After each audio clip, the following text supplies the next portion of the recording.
Hi friends, ఈరోజు మనము ఎంతో రుచిగా టేస్టీగా ఈజీగా చేసుకునే చేపల పులుసు ఎలా తయారు చేయాలో తెలుసుకుందామండి. ఈ చేపల పులుసు నేను మా అమ్మ దగ్గర నుంచి నేర్చుకున్నానండి. ఇది చాలా టేస్టీగా చాలా ఈజీ మెథడ్లో మనం తయారు చేసుకోవచ్చు. దీనికి కావాల్సిన పదార్థాలన్నీ ఇలా ముందుగానే తీసి పెట్టుకున్నాను. ఇక్కడ నేను 1 కేజీ చేపలు అయితే యూజ్ చేస్తున్నానండి. ఈ 1 కేజీ చేపలను ముందుగానే రాళ్ళుప్పు వేసి బాగా కలిపి శుభ్రంగా కడగాలి. ఆ తర్వాత కొద్దిగా నిమ్మరసము ఉప్పు వేసి ఒక 5 నిమిషాల వరకు చేప ముక్కలను ఉంచేసి ఆ తర్వాత శుభ్రంగా నీటితో కడిగేసుకోవాలి. అప్పుడే చేపల్లో ఉండే నీచు వాసనంతా పోయి చేపలు అనేది బాగా శుభ్రంగా ఉంటాయి. తర్వాత మనకు కావాల్సిన పదార్థాలన్నీ ముందుగానే ఇలా కట్ చేసుకొని పక్కన పెట్టుకోవాలి.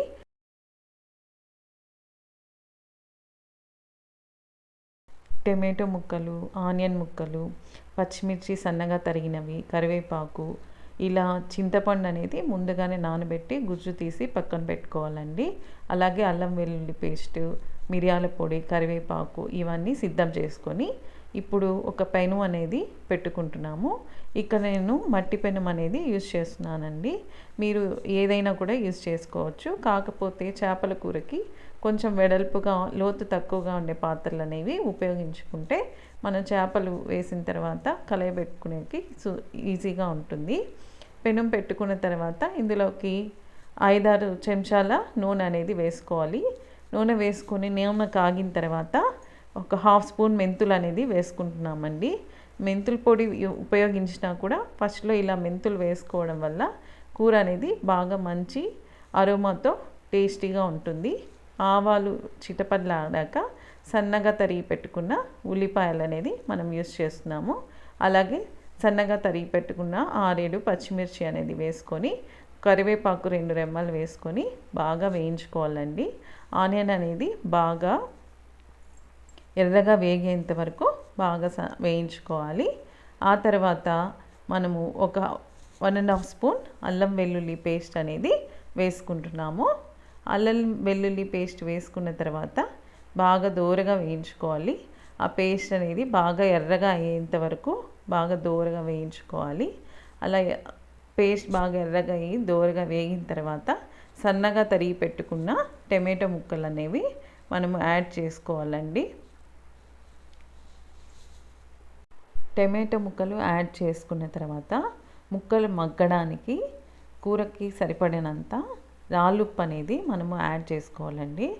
ఈ రాళ్ళుప్పు వేసుకున్న తర్వాత 1/2 స్పూన్ పసుపు అనేది కూడా వేసుకొని ముక్కలు బాగా మెత్తబడేంత వరకు బాగా వేయించుకోవాలి. ముక్కలు బాగా మెత్తబడి అందులో నుంచి నూనె బాగా బయటకు వచ్చి ఆ మిశ్రమం అంతా బాగా గుజ్జుగా అయ్యేంత వరకు మనము ఈ మిశ్రమాన్ని బాగా వేయించుకోవాలి. వేయించుకున్న తర్వాత కూరకు సరిపడనంత 2 చెంచాల మిరప్పొడి అంటే వేసుకుంటున్నాము. అలాగే 2 చెంచాల ధనియాల పొడి అనేది వేసుకోవాలి.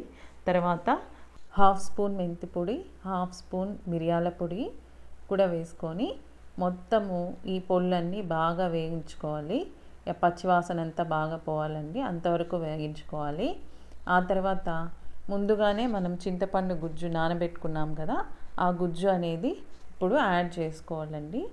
మనం ఇక్కడ 2 కప్స్ చింతపండు గుజ్జు అయితే యాడ్ చేస్తున్నాము. 2 కప్పులు యాడ్ చేసుకున్న తర్వాత బాగా ఈ మిశ్రమాన్నంతా కలుపుకోవాలి.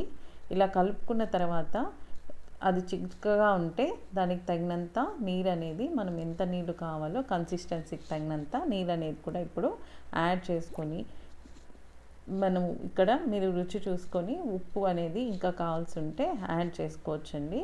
ఆ తర్వాత ఈ పులుసు అనేది బాగా ఉడకనివ్వాలి, బాగా తెరలాలండి. బాగా తెరలి పులుసు అనేది ఇంత బాగా ఉడికి కొద్దిగా ఆయిల్ అనేది పైకి వస్తున్నప్పుడు మనం ఇప్పుడు చేప ముక్కలు అనేవి ముందుగా సిద్ధం చేసుకున్నాం కదా, అవి యాడ్ చేసుకోవాలి. ఆ చేప ముక్కలన్నీ యాడ్ చేసుకున్న తర్వాత ముక్కలన్నీ బాగా సరిపోయేంత వరకు బాగా గరిటతో బాగా పైకి అదిం పెట్టాలండి. ఇలా చేయడం వల్ల చేప ముక్కలు అనేవి బాగా ఉడుకుతాయి.